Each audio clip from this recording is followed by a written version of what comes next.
présentement, on est dans la baie de Lochaber, on est sous la pluie. On est dans un marais de zizanie aquatique, accompagné de Pontédéry, la fleur mauve et un peu de sagittaire aussi. C'est des marais absolument gigantesques qui sont ici dans le secteur de la baie de Lochaber. Et c'est un habitat très important, entre autres. On a vu tout à l'heure deux petits blongios, qui est un petit héron qui est vulnérable au Québec, qui est très rare et très typique des marais comme ceux-ci qu'on retrouve le long de la rivière des Outaouais. Et aussi, il y a la guifette noire, qui est un oiseau qui est assez rare aussi, qui est candidate pour devenir une espèce à statut au Québec. Donc, des milieux vraiment riches à protéger.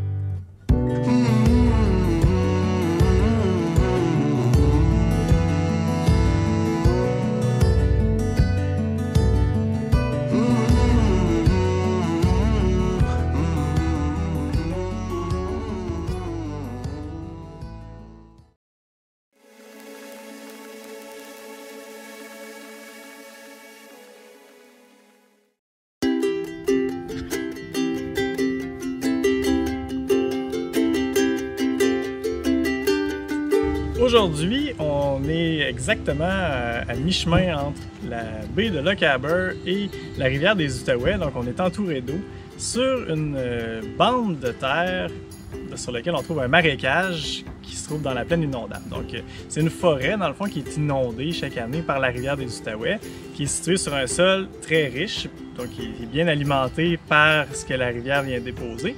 Et on trouve une forêt qui est vraiment particulière, de type marécage, mais avec des espèces quand même vraiment intéressantes.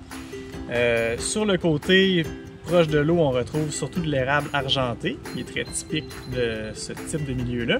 Mais ici, un peu plus haut sur la bande de terre, on retrouve aussi du tilleul et du noyer cendré, qui est une espèce qui est en difficulté au Canada présentement, qui a un statut de conservation. On a aussi trouvé une plante qui est très rare, un arbre qui s'appelle le micocoulier. J'ai des feuilles ici.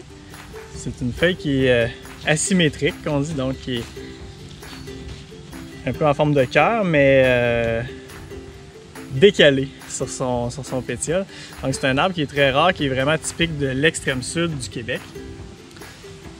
Donc une variété vraiment intéressante là, de plantes assez rares qu'on retrouve dans ce milieu-ci.